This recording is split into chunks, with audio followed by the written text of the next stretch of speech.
All right, everybody, welcome back to the Skeptic Fence Show. This is our special guest segment here, and tonight's guest is Dr. Richard Carrier, and I asked him he'd like to be called. He wants to be called Rick tonight. So, Rick, welcome to the show. It's great to have you on, man. It's an honor to have you on the show tonight. How you doing tonight? Yeah, I'm doing well. Yeah. Awesome. We're going to be discussing Richard Carrier here. Rick's new book here. It's Hitler, Homer, Bible, Christ, the historical papers of Richard Carrier, 1995 to 2013. His website for more info is www.richardcarrier.info, and I will also include these links, including your Amazon link to the book, down below in the description box on YouTube. Paul, what do you got a short bio here for Rick here? Yes, for Richard Carey, he is a renowned author of several books, including Sense and Goodness Without God and Proving History, as well as numerous articles online and in print. His avid readers span the world from Hong Kong to Poland.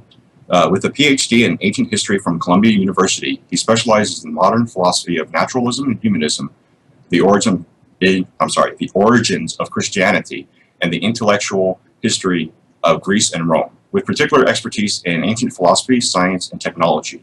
He's also become a noted defender of scientific and moral realism, Bayesian. I'm butchering that. Bayesian. Thank you. Bayesian reasoning and epistemology of history. For more about him and his work, visit the website Joe mentioned, www.richardcarrier.info. Awesome, man. What we're going to do is we're going to do this in three parts. We're going to talk about your book, and then we'll go into the historicity of Jesus Christ, and we're going to talk about atheism at the end here. But what I want to do now is go over your summary here, the publisher's summary of the book, or the publisher's summary of the book, I should say. Then we'll get into some questions about the book. Richard Carrier, PhD, philosopher, historian, blogger, has published a number of papers in the field of ancient history and biblical studies. He has also written several books and chapters on diverse subjects and has been blogging and speaking since 2006. He is known the world over for all the above. But here, together, for the first time, are all of Dr. Carrier's peer-reviewed academic journal articles in history through the year 2013. Collected with the best magazine articles, research papers, and blog posts on the same subjects. Many have been uniquely revised for this publication. Others are inaccessible except through libraries or paywalls. 20 chapters including his seminary papers on the scandal of Hitler's Bible talk, the Jerry Vardaman micro-letter farce, and the testimonies to Christ and Josephus, Tacitus, and Thalius, as well as Carrier's journalistic foray into ancient pyramid quackery. There we go. Say that about 5 times in a row, right? His work on the historical and textual errancy of the Bible, and much more. So, Rick, welcome to the show, and we're going to start off with a few questions about the book. First question I have with you, and we'll get to Paul and TJ here, is can you expand on, I guess, the research that you have done in the field of ancient history, biblical studies? Give us, like, examples of what you have, I guess, research in that area when it comes to, say, the historicity of Jesus and so on. Let the viewers know what type of research you do, or what research they can basically, what they will discover by reading your new book. For Hitler, Homer, the kind of stuff that I have in there, it's representative of a lot of things that I've done, but mainly things that atheists are mostly interested in, which is historicity issues and the role of the historian in society. And plus, like, for example, my magazine articles for Skeptical Inquirer, which began a really long time ago on when Fox News did this terrible infotainment thing. They didn't call it that. They treated it like news. This documentary on basically the aliens built the pyramids kind of nonsense. And so I wrote an expose on that, where I actually contacted the people they interviewed for that, and how they butchered their interviews and made it look like that they were agreeing with these quacks and stuff like that. So I did this little journalistic thing for that, and that was published in Skeptical Inquirer many, many years ago. So that's an example of the kind of thing that I've gotten here. Plus, there's you mentioned Jerry Vardaman. Vardaman's this guy. If you know anything about Lee Strobel and his books, his best-selling pro-Christ books, oftentimes in at least one, if not more, of those books, and then various other Christian apologists keep mentioning this Jerry Vardaman as having proved basically that you can reconcile the birth narratives of Matthew and Luke because of these secret messages that have been found in these coins or inscriptions or whatever. But it was completely bogus. I mean, the evidence did not exist at all. And I actually went to the British Museum, went past armed guards with letter of introduction into the vault, to inspect these coins directly myself with digital microscope, with personally by hand and so on. So I've done some cool stuff to try and debunk some of these claims, and those papers are in the book as well. The results of that research. But then I've also done. I've been paid by some philanthropists in the atheist community to produce kind of definitive research papers on certain subjects, and one of them is this nativity issue, that the year of Jesus' birth in the Gospel of Matthew is 10 years off the year of Jesus' birth in Luke, and there have been tons of Christian apologetic attempts to try and cover this up or claim that that discrepancy doesn't exist. And so I was paid to do like sort of the definitive research paper for that, and I did that, and that paper, the summary of it is in this book. And then the other one was the ending of Mark. A lot of you get like a decent Bible and you look at the ending of Mark, and there'll be like a little footnote or something that says, in some manuscripts, or might even say like the oldest manuscripts. It was all added, right? It was all added at the end, right? Yeah. Well, it says that ending is not there. So that's called the long ending of Mark. It's not in the original manuscripts of Mark. It was added later. And it turns out there's like 5 different endings of Mark. In fact, several of them are not even mentioned in your Bibles, unless you're like a biblical scholar like me and can read the Greek, look at the actual textual, sort of like the behind-the-scenes Greek editions of the Bible where you can see these things pointed out. So I was paid to do a definitive research article on the ending of Mark. Why do mainstream scholars conclude that ending was a forgery? What is all the evidence for that? And so I have that extensively documented, and that's in the book as well.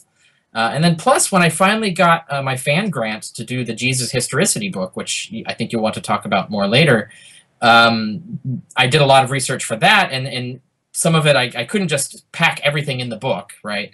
That would just make it impossibly large. So some of the things that I published in peer-reviewed academic journals, and then I could just cite or summarize the papers in the book, right? So all of those papers so far that have been published in peer-reviewed academic journals are also in this. And that includes a paper showing that Thales never mentioned Jesus, despite many Christian apologists claiming he did. Even some historians who aren't Christian apologists still cite this as evidence for the historicity of Jesus, even though, in fact, we can show, and as I show in that paper, that Thales never mentioned Jesus. And then there's Josephus. This is the most famous reference to Jesus. Quoted. Yeah, a lot. And there's 2, and both of them are bogus, and I show that in that paper. And that's not even really a radical thesis. There are many scholars who have been pointing these things out over the years. But my paper gathers together all the scholarship, all the references, all the evidence, and really thoroughly covers it. So if you really want to see like the definitive explanation for why we conclude Josephus never mentioned Jesus Christ, that those mentions were added later by Christian scribes, that's the paper for that. And then the surprise entry is there's a 2014 paper, even though it says it ends in 2013. It turns out my Tacitus paper, which is going to be published in Vigiliae Christianae, is going to come out in 2014. It hasn't even come out yet. I was allowed to publish in the anthology that as well. So in that, I show that even the reference in Tacitus, we have good reason to believe is a Christian interpolation, that in fact Tacitus, even he never mentioned Jesus Christ. And that, again, like I said, is going to be published in an academic peer-reviewed journal, so it's a serious, reviewed scholarship. So that's in there. And there's a variety of other things in the book as well about historical method and other things that I've written over the years, so you can understand my approach to history, and lots of other stuff about the Bible, why we don't trust it, and so on. So there's, you can look at, there's 20 different chapters. You can look at the table of contents online and see that.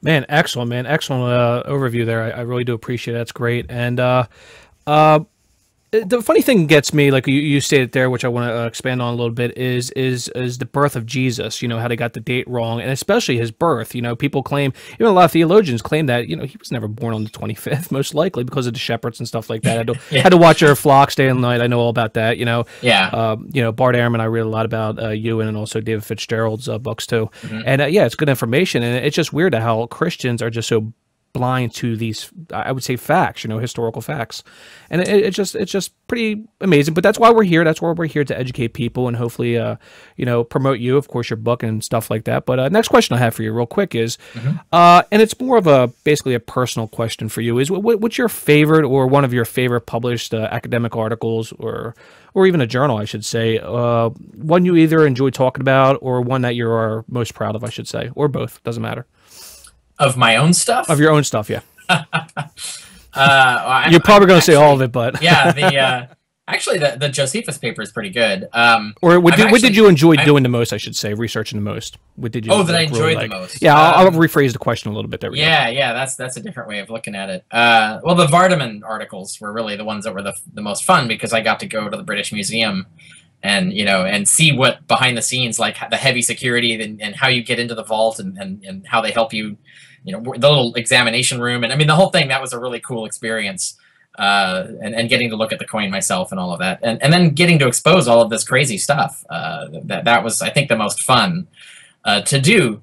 But I have to say, like, the one I'm most proud of is not out yet. That's On the Historicity of Jesus, which is literally like really close to being published. It's in the production pipeline at Sheffield Phoenix now, and I've just finished the corrections for the proof, the final proof. That was like last month. And sent that in, and so I got to reread the whole book. So you kind of have to reread your whole book word for word to look for errors and mistakes and so on. And when they did the typesetting, and I'm quite happy with the book. It's been many years in production, and I'm very pleased with it. I think it's my best work to date. So I'm really looking forward to that coming out. That's excellent, man, and definitely, I definitely look forward to getting it. There's no doubt. I'm like on this topic right here. That's all I really got to say or questions about the book. Paul, you want to go next, or TJ? One of you guys want to go next? Paul, go. I'll go ahead and ask him a question. Yeah, sure. So I actually wanted to. It's in he talked about it in. He has it in his book. Why is Paul obsessed with women's hair, and why is he afraid that it's going to drive off angels? Yeah, I talked about that in my Bible study video just a few months ago. Yeah, I mean, there was the theory for a while, and some scholars have proposed that because there was the belief that when Satan stole a bunch of legions and had the war in heaven and was knocked down into the lower realms. Lower realms meaning, by the way, the lunar orbit, not hell. According to the cosmology of the time, Satan lives in the air, in the sky. But just below the upper heavens where the good gods are. But the angels came down and basically mated with human women and produced demons, and that's where all the demons came from, right? And this is based on a Genesis story. I think it's Genesis 6, where it mentions the Watchers coming down and having sex with women and producing awful progeny. But it was developed later in other Jewish apocrypha, about this idea of this is where all the demons came from and so on. So there was this theory that Paul, and I even thought it was correct because it was what I had read in some of the literature. I just didn't. It wasn't something important to me, so I didn't check it out. But the idea that women should cover their hair to avoid being raped by angels, and that this was the key reason. When I did more research later on, I found that there's the scholarly debate on this. There's a much better argument, and I think the more convincing argument is that that for a woman to show, like, to go with her head bare is kind of like showing her tits. In a sense, it was culturally offensive, even though a lot of the pagans and stuff had no problem with it, but some of the more conservative people had a problem with it. And this is the Middle East, so this has been the case for a really long time, right? This is not just the hijab recently. This is a similar idea of just some sort of veil on the head or some sort of covering on the head. And the idea would be that, because every time you pray, every time Christians congregate, there will be a designated angel in their theology that would come and listen to the prayers and communicate the prayers to God, because God is too hoity-toity to come down and actually listen to you down here. So he needs angels to ferry the information, because it's beneath him to actually come down and listen to you.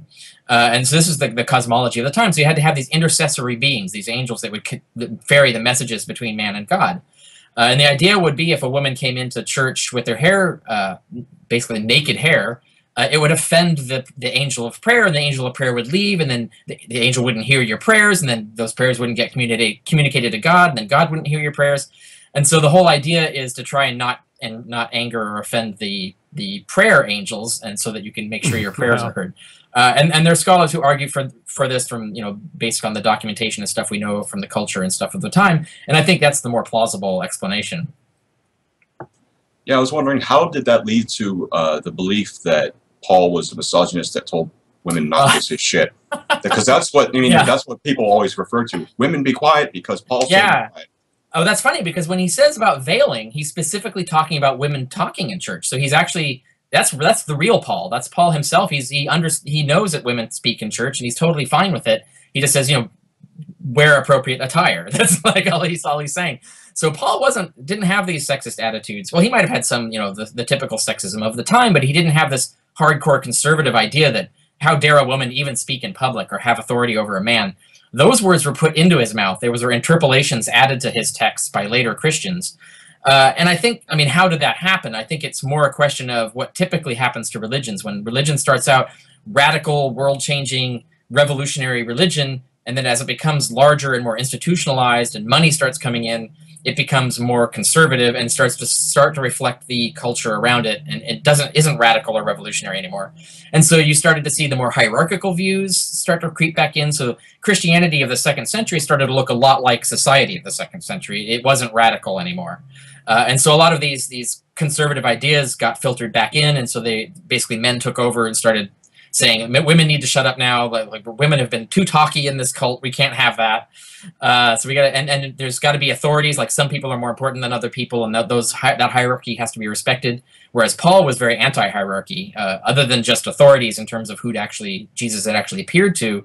His idea of a hierarchy was more loose than that, rather than someone being more important than someone else, and therefore getting the better seats or getting a better place in heaven simply because they're more important. This kind of hierarchical social thinking was typical of the time, but it started to filter back into Christianity. Its egalitarian concepts were thrown out, and so you get people like Tertullian, whose main argument for why, like one of his arguments for why we have to rise in the flesh, and this is one of the things where the idea of Jesus rising in the body that died started to become more popular, even though it doesn't appear to have been the original view. The idea that he would rise in a body of flesh had to be true so that distinctions of gender could be preserved, so that the hierarchy in heaven between male and charge of women could be preserved. So whereas in the original view, the idea that we would rise in new, more glorious bodies that are not bodies of flesh, that are completely superior and supernatural, and there wouldn't be any distinction anymore between men and women, that was too radical an idea. Because and we can tell from reading between the lines with Tertullian, he saw women trying to claim authority in the church, saying, "Hey, look, in the afterlife we're all going to be equal, so you should listen to me now," right? So that was an uppity woman idea. Tertullian didn't like that anymore. He was starting to get off the idea, and so was starting to return more to this conservative cultural notion that no, women should shut up, men should be in charge. And that wasn't originally a Christian idea. That was an idea that got filtered into Christianity. This is great, man. I love this history lesson here, man. I'm loving it. There's a couple things I didn't even know about that I just learned, so that's excellent. Paul? Yeah, I mean, I love hearing about history and about that, actually, like how, because the beliefs of people now, I mean, it repeats itself. You were talking about him going in there, the fig tree thing, and how now Christianity is just like Judaism back then. You pay money into the temples that you're not supposed, that were supposed to be thrown, or you're supposed to be cast out, turned over. They're trying to abolish the temple system, and look where it is now. Yeah.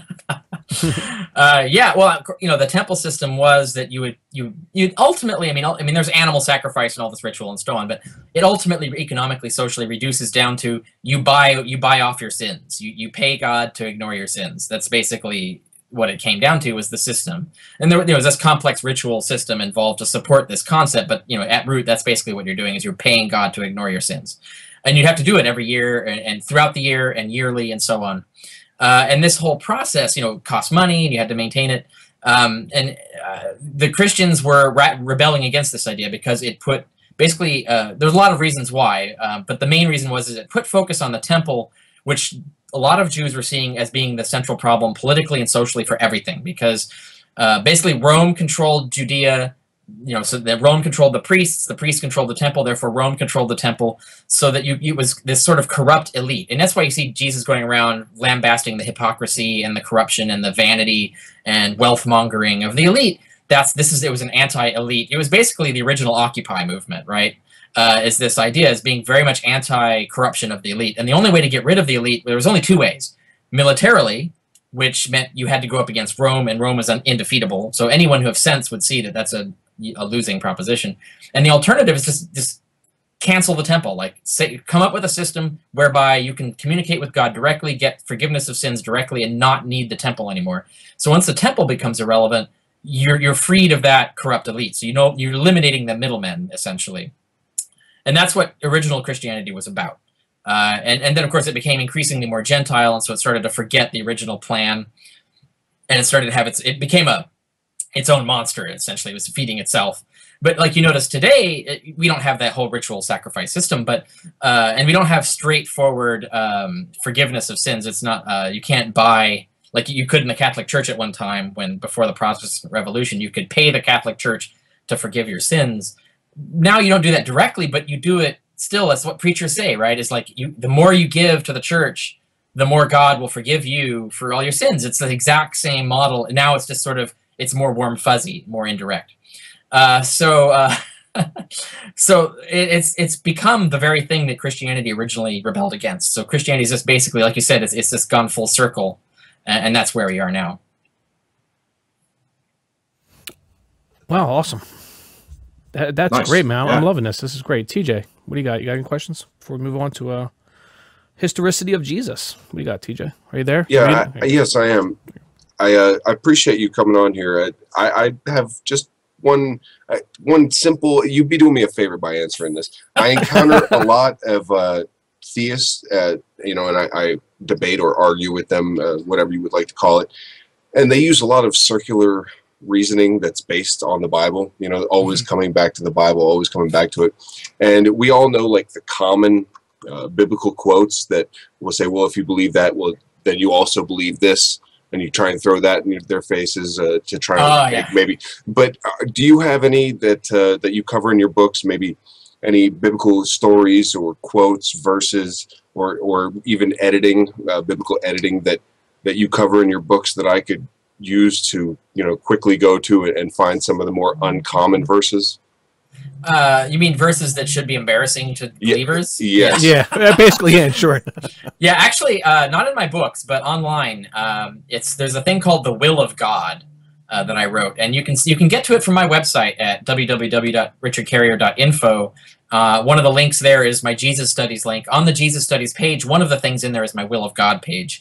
And it's the will of God, and I have I think 12 or 20, I can't remember how many verses that I took. I think 24. It's 24 verses from the Bible that are the most awful, worst verses, the most terrible verses of the Bible that you can't get around. They're just so terrible, they're indefensible, and they give you the example of.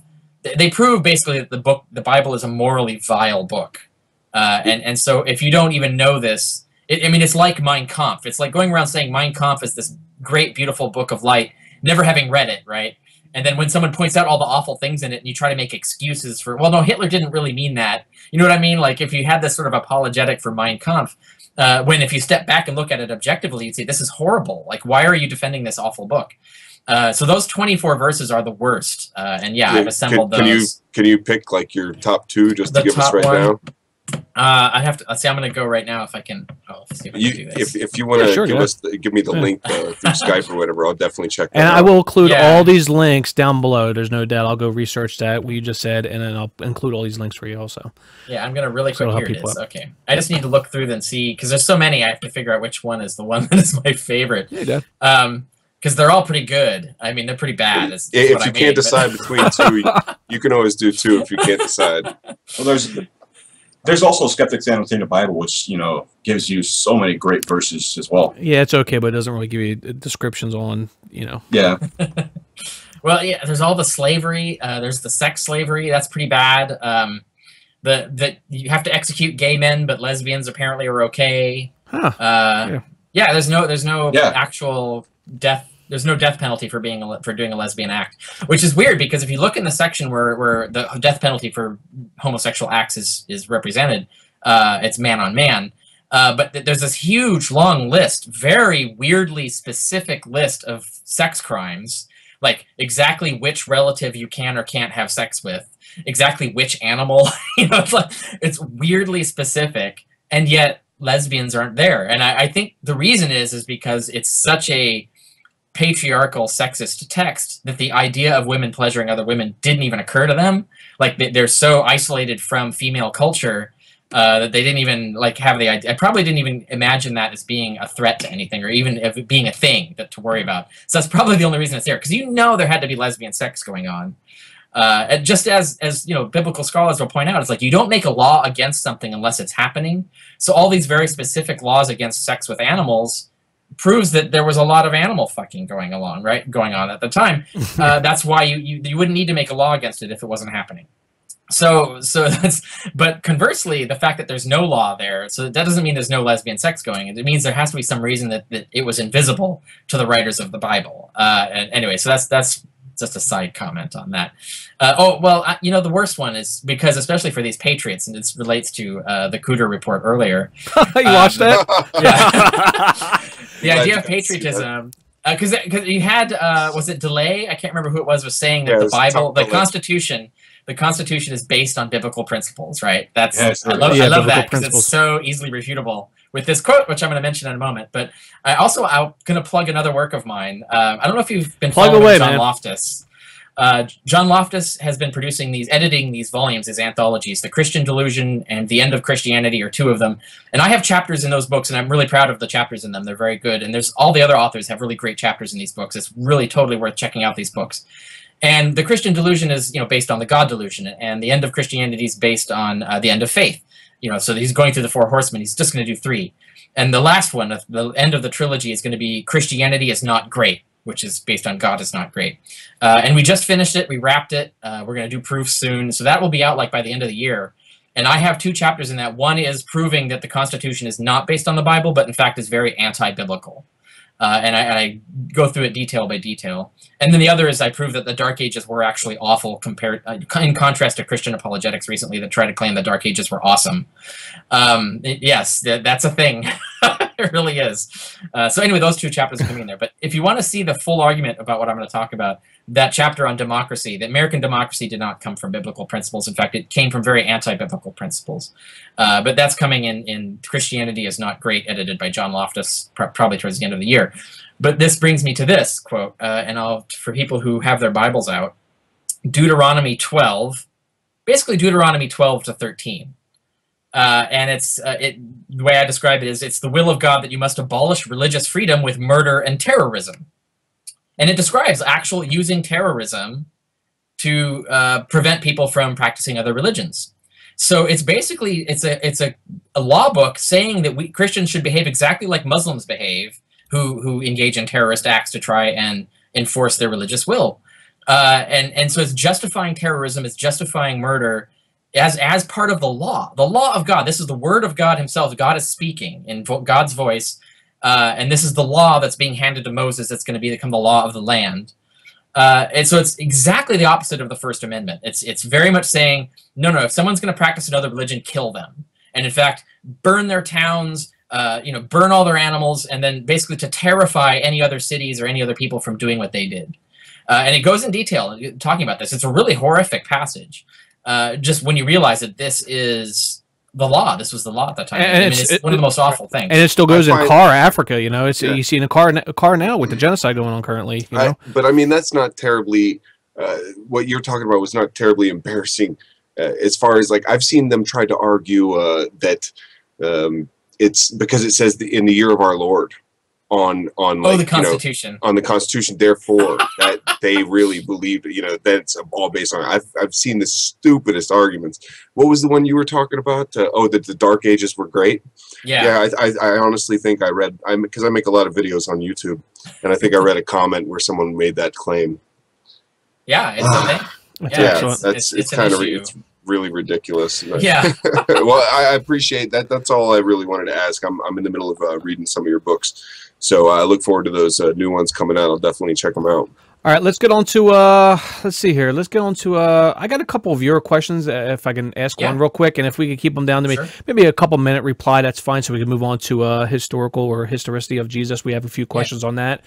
One question here is from 1AK. 1AK asks, what is Carrier's view on the Exodus? On the historicity of it? I have no idea. I would say the historicity of it, since that's your profession. So if I have the book here. Well, the book to read on that is the Bible on Earth. I do have it. It's right here. Not my book, by the way, but that's backwards. Anyway, so you're probably you're seeing it right. Yeah. Oh, that was from 2002. Yeah. I read that. Yeah, that's awesome. This is a really good.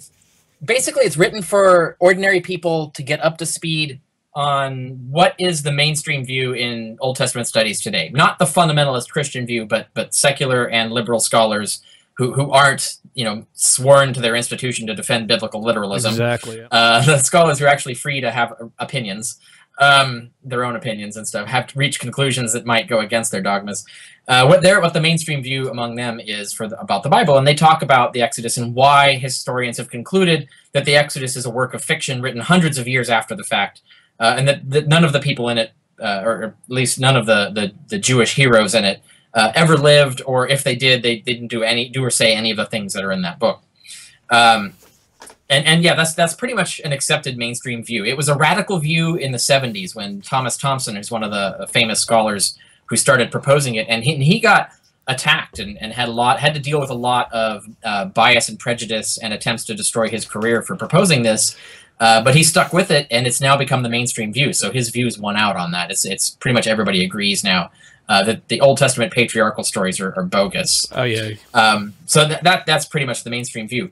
I having read the literature and stuff like this, I concur. But that's not my field of expertise. My main expertise is Roman Empire period and Hellenistic and Roman period stuff. So I can personally come to much firmer conclusions than that because I can go right to the primary sources and make those decisions. For Old Testament history, I have to read the experts in Old Testament history and assess and judge the evidence they present. But from what I've seen, they're spot on this. Excellent. So there you go, 1AK. You answered your question for you. So we'll go with two more of your questions real quick. How does he feel about Christians constantly claiming Hitler was an atheist? Oh, hey, right on topic for today, right? That's, yeah, basically, yeah. Hitler, Homer, Bible, Christ. There you go. Beautiful. Yeah, plug it, man. That's awesome. Yeah, I have the chapter. One of the things in there is my German Studies Review paper. This is a peer-reviewed academic paper on the Table Talk. The Table Talk. It's called Hitler's Table Talk, and it's one of the most quoted books by these Christians who try to claim that Hitler was an atheist. And the quotes are bogus. They're either bogus or out of context. Some are bogus, some are out of context. And others are suspect. But yeah, so I was paid actually by the Freedom from Religion Foundation because Dan Barker was getting this many years ago. He was getting these quotes thrown at him, and he didn't read German and wasn't a scholar in that particular field. So he knew I could do translation of German and that I could do this sort of stuff. And I have the skills from ancient history. I have the skills of textual analysis and textual research. So I applied those to this and hunted down all the versions of the text and compared them in the original German and then the French as well, because there was a French translation, and then the English, and compared them all. And I discovered that the English translation is essentially a fraud. That what it does is it translates the French of this other Nazi who translated the German of Hitler and changed what Hitler said. Now, it's a big question as to why he made Hitler say the things that he did in there. But when you look at the original words in German that Hitler supposedly said, they're not those words. They're very, very different. And so the English translation just translated the French and doesn't tell anyone that. Although the new edition that just came out now mentions the fact, because my paper came out and it became a scandal in the field once it was exposed. So now scholars of Hitler, all Hitler studies experts and stuff now reference my paper or rely on it for their work. So it actually made a big impact on Hitler studies, to the point that even the new preface to the new English translation, they didn't change the translation, they didn't fix it. It's still the fraudulent translation, but they have in the preface now explaining that it's been called into question by my paper. So that's one of the things that's way outside my usual field, but it was within my wheelhouse in terms of translation and textual studies. And I made sure I had a German collaborator on it to make sure I had everything right. Both the French and the German, and got it through peer review, and it was published in German Studies Review many years ago, and that whole paper, as published, is in there, in the book Hitler Homer, in addition to now an afterword, which tells you what happened as a result of the publication, including there's a professor in Sweden now who read my paper and got really intrigued, because a lot of things, I had a lot of loose ends in my paper. I said, well, this needs to be researched more, this needs to be looked into more. And he says, well, yeah, someone needs to do that. Why has nobody done this? And so he started doing it, and he was really like totally Dan Browning all over Europe, trying to hunt down these people who would know what happened. And he's uncovering all of these really suspicious details about the history of the document and stuff. It's really intriguing. So this is ongoing. And so he's going to eventually come out with a book. He even corrected a few mistakes that I made in my thing, that I misread handwriting in German once. He got that right. Not only did he get it right, but he tracked down the guy's name that I was trying to figure out the handwriting said. He tracked down the guy and who he was and where he worked, and it's just fantastic stuff. So when his book comes out, that's let me see if I've got that here. Get his name. When that's going to be the thing to look for when that book comes out. It's going to be the ultimate analysis of this. Mikael Nielsen is Professor Mikael Nielsen, I think in Stockholm. But yeah, so it was just all of that as a result of my paper in German Studies Review, which was a result of Dan Barker at the time just paying me $50 to just do a quick research thing on this. Can't beat that. Yeah, so it was an astonishing thing. Nowadays I would charge more, but yeah, of course, yeah. I had no That's idea awesome, really.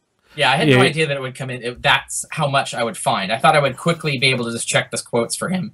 But it turned out to be like, wait a minute, these quotes don't agree at all in the English and the German. There's something going on here. So it turned into a research project, which had the amusing effect that I had all these Nazi books around the house, like these old leather books with big old swastikas on them. And I, as a scholar, I didn't think anything of it. But there was one point when Jen, my wife, said, could you not have the Nazi books out?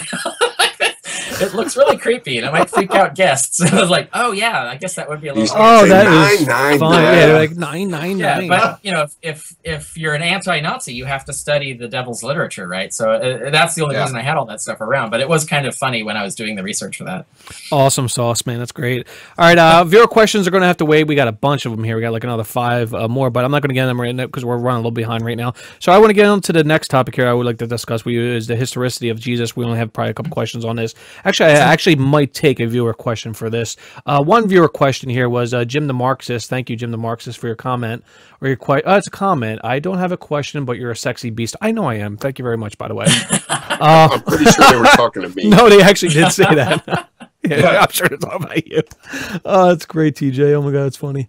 All right, let's go into the questions here. I got a question here for you about the historicity of Jesus. It's a basic question. It's not too involved.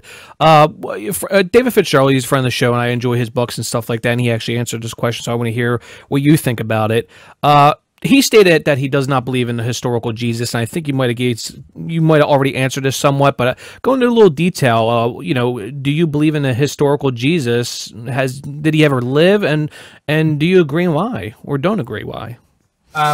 My view is that it's improbable. I think the evidence there's so much evidence missing that it's very difficult to reconstruct what actually happened. So it's a possibility that there was a historical Jesus, but when you look at all of the evidence together, it's much better explained as there not having been a historical Jesus. It's much better explained as that being an invention later on for propagandistic purposes, that it served a particular purpose to invent a historical Jesus. And by a historical Jesus, I mean an ordinary historical guy who walked around Galilee, right? I agree, yep. Obviously, the original Christians believed there was a historical Jesus in the same sense they believe there's a historical Archangel Michael, right? But obviously, the Archangel Michael doesn't exist, but that's our view. But that doesn't mean Michael walked around the earth as an ordinary man. He lives in the heavens, right? The Archangel Michael is one of the angels, of the supreme angels of God. And the view that I think best explains the evidence for the origins of Christianity, especially the earliest documents we have, which are the epistles of Paul, once you eliminate all of the interpolations. And P52, the credit card size P52. Say again? You don't know what P52 is? Papyrus? Oh, yes, earliest yes, piece yes, of... That okay. ridiculous. That's a whole Sorry, I other figured thing. you get that. Yeah, I know. Yeah. Right, that's what you're talking about is a papyrus fragment. Yeah, P52, it dates from the late 2nd century, so it's already over 100 years too late to be useful.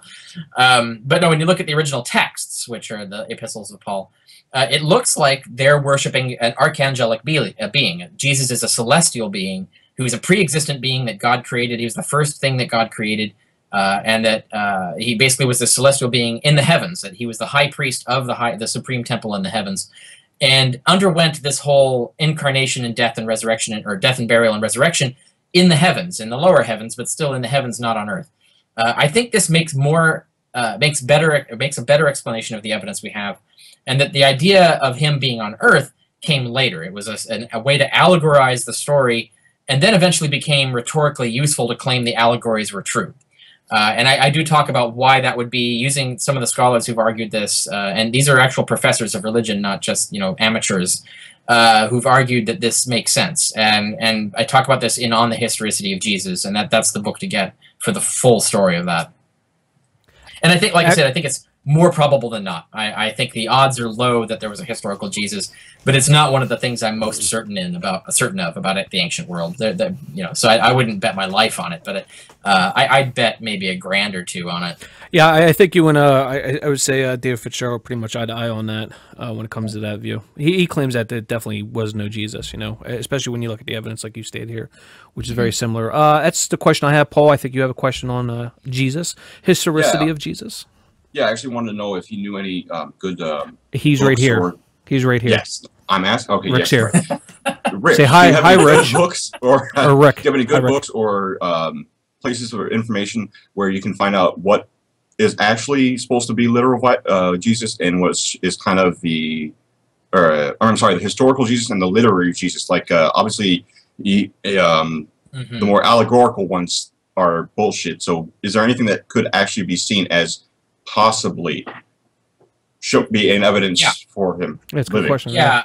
Well, the way I would put it is that if the mythicist theory is false, then the next most likely explanation of the evidence is the theory that Bart Ehrman endorses, which is not his theory. It's many scholars have suggested it, which is that Jesus was basically just a failed apocalyptic prophet. That he saw himself as a prophet who was receiving the Spirit of God and therefore speaking for God, that the end was nigh. And that all the miracles and legends and stuff arose later. That wasn't really part of the original story. And that's the next most likely theory. And so if you want that theory, Ehrman's book on Jesus, I think it's the apocalyptic prophet or something like that is he has a book on that. But if you want to see what the most widespread mainstream view is, even though a lot of it I think is wrong, it is genuinely what most scholars think is the book Jesus Interrupted. In Ehrman's book, Jesus Interrupted, he's basically doing what the Bible Unearthed did for the Old Testament, but in this case for the New Testament studies for that field. So he's showing like what is the most common view right now of most scholars in this field. Jesus Interrupted is the one to read. And in fact, if you want to be up to speed on what the normal view is, not the fundamentalist view again, but I mean the normal, non-fundamentalist scholarship, what the common views are, that's the book to get. And it doesn't mean it's all correct. It just means that is generally what most people think. So that would be the one to get. But for specifically the question of the literary Jesus, the idea of how do we tease apart a literary versus a historical Jesus, there's two aspects to that. And one is figuring out what you mean by the literary Jesus. And the really good book for that, this is perfect for laymen. I mean, I was just really impressed. I usually don't like John Dominic Crossan's work, but his book, The Power of Parable, is fantastic. It's a really, really good introduction to how stories about Jesus got invented. So that's the next one. But then the next question is, can you extract history despite that? And that's what I deal with in Proving History, my other book, which just came out last year. Proving History specifically talks about what methods historians have tried to use to extract history, and then shows why they don't work. And I cite tons of scholarship on that. So like everything you want, like that's the entryway. Once you start from there, you can spread out and study anything else you want using its bibliography. Beautiful. Thank you. Awesome sauce. That's great. So let's move on to let's see here. TJ, you back? Okay, good. Awesome. I had to like move my screen a little bit. All right, let's get into thank you, man. I'm like, this is great. What I want to talk about right now is atheism, of course, atheism. Now, when I posted my promotion video, I had a lot of people comments, very negative comments about you, Rick. I think when it comes to you, when it comes to your historical research and stuff like that, I have huge freaking respect for you, man. I love the work that you do. There's no doubt. And for me doing this show for 2.5 years now, you're the first person I've seen some negative feedback here. And I want to have some kind of rational civil discourse here on atheism. And you know I'm going to bring up Atheism Plus, of course. Sure. I want to ask you, like, what's the latest news on Atheism Plus? Before you answer, you need to realize that I don't subscribe to it, okay? I don't subscribe to it. I actually made a video about it. I try to be rational and civil when it comes to this type of discussion. I feel that it's just another title like The Brights and New Atheism or New Atheist, and I feel it's just going to, you know, I don't know what their latest thing about Atheism Plus is. Yeah. How I look at, real quick, before you... That's actually a good way to put it in terms of distinguishing the label versus the values. Yeah, go ahead. Even from the very beginning, even myself, were saying that the label doesn't matter. Like what you call it, I don't care.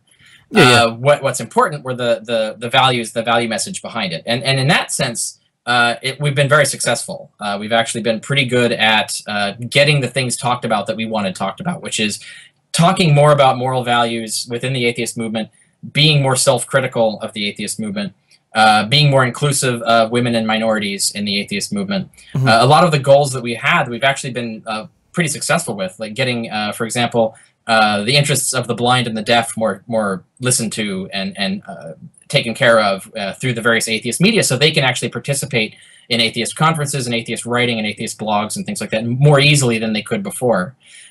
Taking women's interests seriously is another aspect of it, and having more women in the movement, more active in the movement, more outspoken in the movement, without getting harassed, without getting intimidated and things like that. We've been more successful at getting that message out and making progress on that. So it's things like that, the things we actually wanted to accomplish, they're doing pretty well. In terms of the label Atheism Plus, it's unfortunately got attached to a sort of mythology of things that didn't happen, much in the same way that Christians try to claim that secular humanism is Marxism, which is false. There's a lot of falsehoods about Atheism Plus, and so the label became unpopular. But the label doesn't matter. I don't care if you actually use the word Atheism Plus. What matters is, are you pro-humanist or anti-humanist? Do you take skepticism seriously as a broad thing, or do you only or you compartmentalize the way creationists do and only apply skeptical principles to one area of your life? Those are the kinds of things that matter, that make real impact on the world and affect people. And those are the concerns that we had from the beginning, and that we've still been pushing forward. The label seems not to be very effective, so I would agree with that. Yeah. I mean, what I wanted to talk about is I watched a speech by you on the Atheism Plus thing, which I believe was last year, and I've been following it somewhat a little bit. But the problem that I have, really, and maybe you can clear this up for me, is, and let me finish here so you can go on this. I'm going to be putting a lot on you. There's going to be a lot overload here, but I didn't like what you said when, and just as me just don't liking what you said on here doesn't mean I dislike you. Trust me, I love the work that you do. I try to be rational in this type of approaches. I didn't like the way when you said you're either with us or against us. We should ignore the people that don't agree with us when it comes to this. And everything that you claim, saying atheism plus this, atheism plus that, like you just said, I think it's a humanist issue. It's humanism. You know, we have these different subjective opinions when it comes to these so-called humanist issues, or when it comes to humanism. Okay, what I look at is when you said that, I said, man, what's this fragmenting of this secular community or atheist or the so-called atheist movement? I'm like, I just didn't agree with it. What happened to human solidarity? And it seems like Atheism Plus doesn't comport to unity the way you describe it in that speech. So what I want to ask you is, why do you feel there's a need to tell atheists what they should be or what they are if they don't even, I should say, in your views, they should be ostracized, to put it, for lack of a better word? I'm like, that sounds like religion to me, editing comments or deleting comments. This is an example of one of the mythologies that I'm talking about. It's like that isn't even actually what I said. When I was talking about with us or against us, I was talking about the people who are harassing women in the movement. Well, what's the evidence? Well, what's the evidence of rape threats and other things? Yeah, what's the evidence of that? What's the evidence of that? The rape threats, besides troll comments on YouTube's and blogs. Is there any strict evidence and example of these kinds of things? Is there physical evidence or physical people like coming up and? Yeah, There's definitely tons of this kind of thing going on, and I think if you're not listening to women about this, then that in itself is a problem. If you don't know if you haven't heard the horror stories, and I've heard zillions of them from many, many, many women, not just one or two, in terms of not just online, but even in physical space, but online as well. We had one of our bloggers was basically stopped blogging because of the abuse she was receiving in her comments threads. So she couldn't even moderate it anymore. And in fact, some women have actually stopped taking comments. They've turned them off because they're unmoderatable. They're so occupied with rape jokes and sex jokes and things that are specifically designed to intimidate and basically make them uncomfortable. So that their job is they're uncomfortable going to their workplace. They're uncomfortable blogging in order to shut them up. I mean, that's the objective, is they don't want them writing anymore. So that they're trying to make their life so uncomfortable. And I was speaking out against that. And I think I was speaking out against people who endorse that, who support it and say, there's nothing wrong with that. We should allow that. It's free speech. I disagree. I think there's a moral issue. There is immoral speech. That doesn't mean we have to outlaw it, but it doesn't mean that we should condemn it publicly, just as we would condemn neo-Nazis speaking, just as we condemn Fred Phelps, his kind of speech. Yeah, it's freedom of speech. He has the legal right to do the things he does, but I have the legal right to say that's reprehensible, and I don't want to associate with anyone who says that homosexuals should be executed.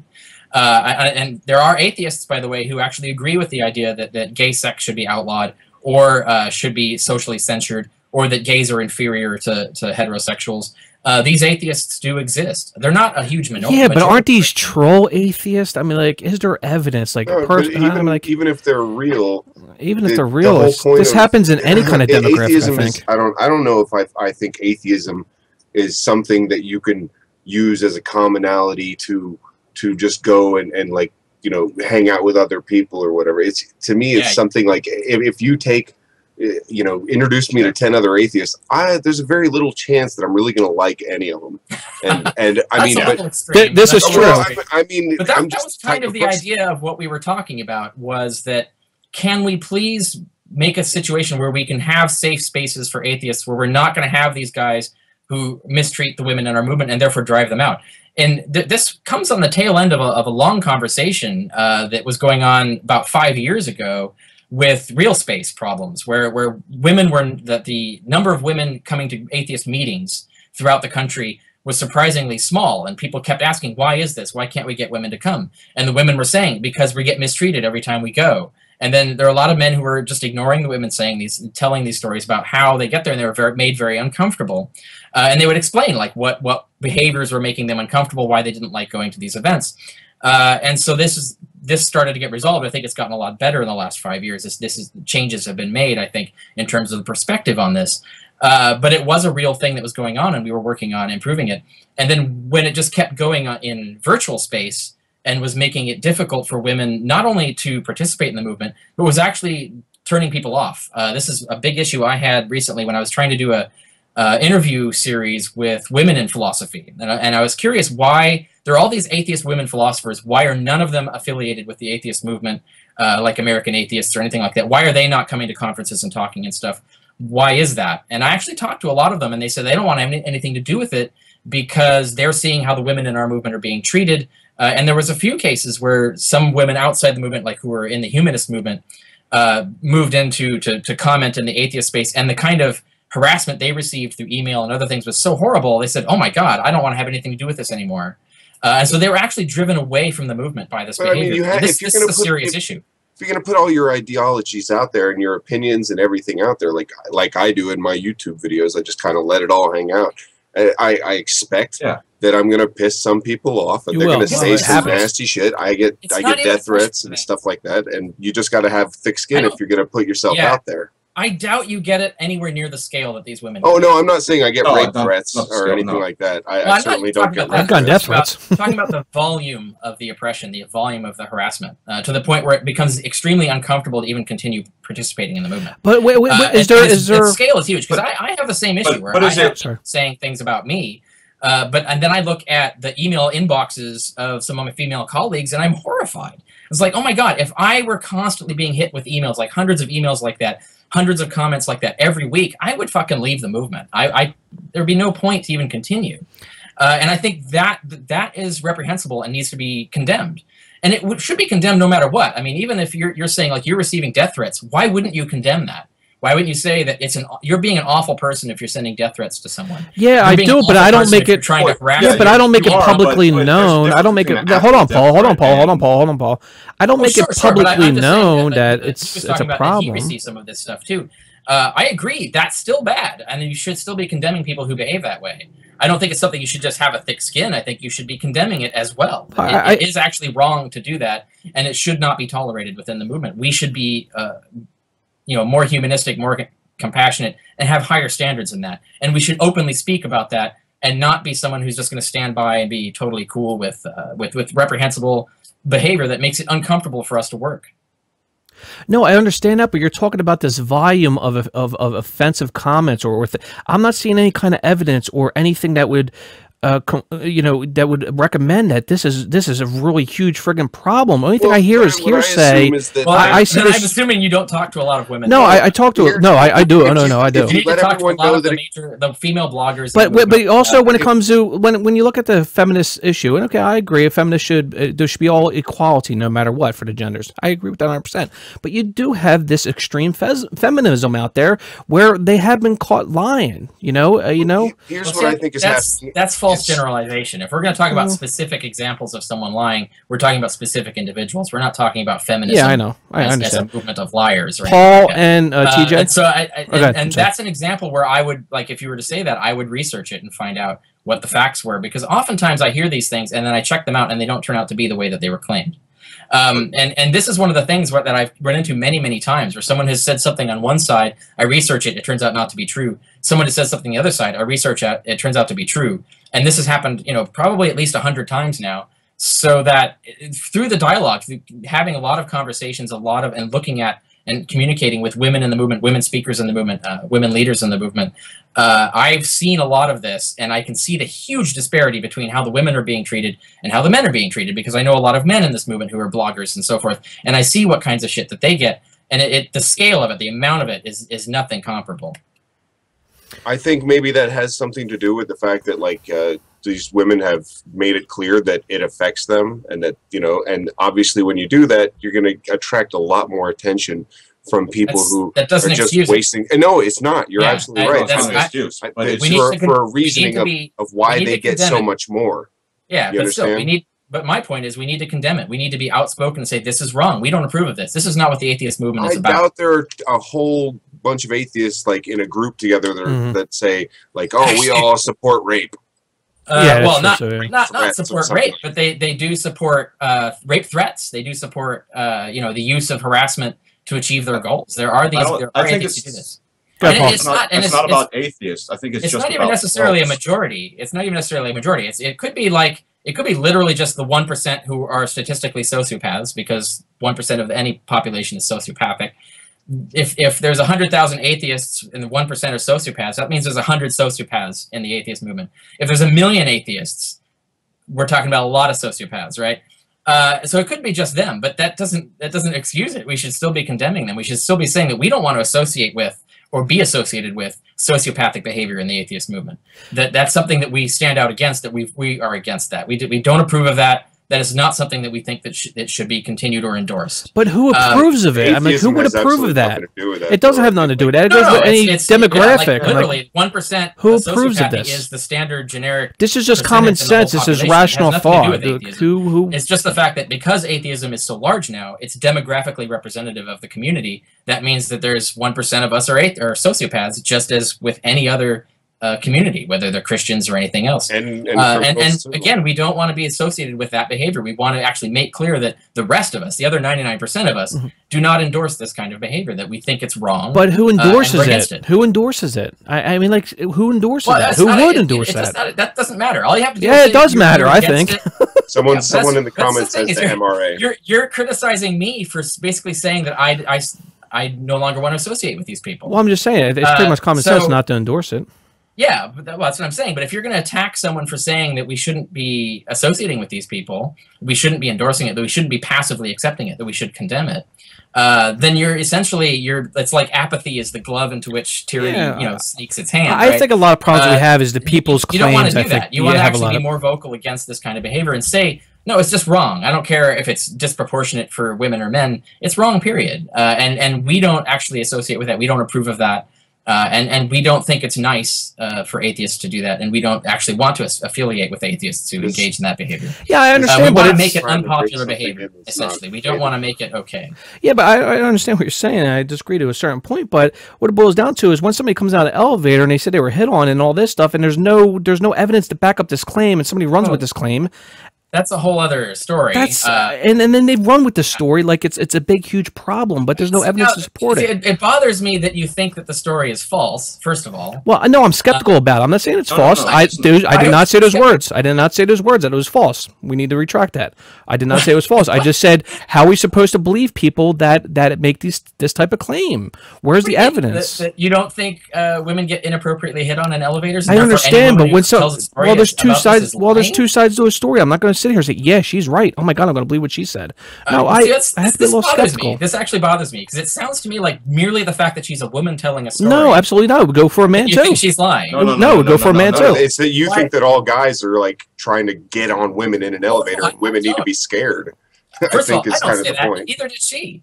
The particular story you're talking about is when Rebecca Watson, in one particular occasion, said she got drunk one night and then went into an elevator in Ireland, in a foreign country, at 2 a.m. to go to bed because she said, "I'm tired, I'm going to bed." And then someone she didn't know, who'd never spoken to her before, got into the elevator with her and basically made a sort of veiled proposition, and that made her uncomfortable. And all she said was, "Just don't do that." Essentially, she was just giving advice on how not to hit on her. And she didn't call it harassment. She didn't do anything else about that. She just said, that makes women uncomfortable, and you should just be aware of that. And that's all she said. And there's nothing wrong with that. I agree, even with the general principle. That's a bad thing to do. Like corner a woman in an elevator in those circumstances, especially as a stranger. That's not the best circumstances. She made so when she said, "Don't do that," girl a cup of coffee look like a threatening situation is what she did. That's my opinion. It's the whole context. She's inebriated. She's tired. She's in an elevator in a foreign country at 2 a.m. And some stranger comes in and basically starts talking to her and proposing that he come to her room. And all she said was that made her uncomfortable. And that's not really anything that you can disagree. If it made her uncomfortable, why make it that public then? If it made her uncomfortable, I just don't understand the publicity of it. Her point was that maybe you should get to know a woman before you hit on her. Maybe you shouldn't do it in an elevator at 2 a.m. in a foreign country. There are things that make women uncomfortable, and you should be aware of that. And there's things that make men uncomfortable too. I was a DJ for 15 years, and I used to have strippers come up and touch my bird in a DJ booth. I'm like, "Oh, what are you trying to do?" If some big scary dude in the elevator sort of made a sort of ominous suggestion of coming back to his room and that same thing, I would be bothered by it. Yeah, of course. And I would say so. It's like dudes, I don't mind getting hit on by gays. That's happened many times, and I'm totally cool with it. Yeah, I've DJ'd gay nightclubs and they hit on me. Circumstances that it makes me uncomfortable. Don't do it in those circumstances, please. But I think attaching that ideology to atheism is just like it happens in every. This is just common human or sense common human sense. And you should allow someone to be able to. You should allow someone to be able to say this, like right. This made me uncomfortable. It might make other women uncomfortable. This is good advice. You might want to take it. But I think if you attach women, you have to attach men too to this. You can't. That's fine. Okay, that's fine. Okay, good. It's her story. She's not a man. So I agree, but I wish there was more stories. But I wish there was more stories out there that happen to men, like you said. Gay men come up to guys and do that. I would like to see a story like that. There's none that I've noticed. Doesn't make any difference to the point. I know, I understand, but I just think it's we want evidence. We want to see both sides of a story when these claims are made. And I think if you're going to embellish it. We got to question it. You wouldn't doubt it. You wouldn't even immediately do it. And that's why it disturbs me that you immediately assume that she's making it up. No, I didn't say that. I didn't say those words. We're not assuming she made it up. Get away from that. The problem is that you're saying that she said it as hey, don't do this, don't approach this person. It's not that. She didn't clarify that. She's saying it as, hey, this is fucking retarded. Don't do this. You're acting like a pig. Don't approach people like this. No, it's absolutely not. Emotions are emotions to a certain literally, point. when I said don't do this, I'm quoting her verbatim. Yeah. And she was actually very calm and reasonable about it and explained why it made her uncomfortable, why it might make other women uncomfortable. She didn't use any of those, like, the offensive words about being retarded or any of that stuff. She didn't say any of that. That's all being layered on. That's part of the mythology that's been created after the fact. I would suggest you go back and watch the actual video and see what she actually said in context. And I'll put that down there just so it helps people. That's fine. It's a perfectly common sense thing to say. And it's actually good advice for guys. I think men should actually listen to that. Actually, that's probably not the best way to hit on a girl. There's probably better ways to do it that are more respectful. I just think we're adults and we should know how to hit on a girl or not. If the girl wants to say, that's fine, and same with a guy. Believe me, I have seen some really bad. I understand. examples of this. And I think if something happens, you go to the law. You go to the police know what the with right it. behavior was way false. I mean, I've been eyewitness to case after case, and I know many other women I've spoken to who told me even worse stories, like way worse stories than what Rebecca Watson. Hey, listen, I could tell you a bunch of stories that are probably worse than the stories that you have. Trust me, I lived in the industrial fetish scene, goth scene for many years, and trust me, I've seen some fucked up shit, man. No, it does, but it happens to men too, as well as women, and you agree to that. So the point is that you can't assume that people know this. No, it shows that people are misbehaving, so that we actually just doesn't happen in the atheist community conventions. Like, you go to a foreign country, you're staying in a hotel, so it's obviously full of strangers. You go out drinking until 2 in the morning, and then when someone is also using the elevator at 2 in the morning, I mean, sure, it might have seemed awkward or whatever, little but incoherent, she just made the guy sound like a real creep when to me he just sounded like he was offering some coffee. To make guys look so and bad people act different in other countries when it comes to not what she did at all she said is like, it made me uncomfortable, like, don't do that. I mean, that's all she said. I mean, look at it in context. She doesn't even slag off guys at all. That's not the context. I have no problem with her really whatsoever. This is no, neither do I. No, I don't have no problem with whatsoever. I understand. You're misrepresenting that. You're buying into the mythology of this, and that is part of the problem. Well, that's what I'm clarifying. We need to be skeptical of the mythology. I am being skeptical. Go back to the facts. Look at the original case. Okay. It's just like, a Bigfoot sighting or anything like that. Or anything that the explosion of the legend and mythology that gets around it, then you go and look at the original story, like a miracle story, you find out that the truth of what actually happened is very different from what people are claiming. This is exactly like that, except you're on the miracle endorser side of it, where you've bought into the mythology of it. Whereas if you go and look at the original facts, they're very different from what you're talking about. I'm not. I'll rewatch the video. And if I'm wrong, I'm wrong. Exactly. And we're skeptics here, and that's what information. And let me clear this up real quick, because we got to get going. We're 15 minutes behind, so we're out of time. Yeah, we're out of time. So, and I apologize. I meant more of the comments afterward, not her. I meant the comments afterwards, and the way it was worded made it seem like he was a creep. Not that she actually said it. I'm sorry. Yeah, it's the reaction to it, and the whole "oh my god," the overreaction to it that everyone had. Guys, I got to get going. Seriously, I got an engagement to get to. Thank you very much. Yo, Richard Carrier, guys, thumbs up for him, man, no doubt. Thank you for talking, and thank you for the civil discourse here. We're a little bit at it, but no, it's great. Guys, give thumbs up for our guest tonight, Dr. Richard Carrier. He's the author of his new book, Hitler, Homer, Bible, Christ, the Historical Papers of Richard Carrier, 1995-2013. Website, www.richardcarrier.info. Please go check it out. Please support his new book. I love what you do when it comes to your research into history. I love it, man. I really do appreciate it. I do love your work, no doubt. And guys, thank you very much for coming out. All you viewers, we had a big crowd tonight, almost 200 people. Thank you guys very much. Rick, thank you again, sir. I appreciate it. Thanks for your time, man. Yeah. Thank you for coming. Yeah, absolutely. Take care, guys. Be good.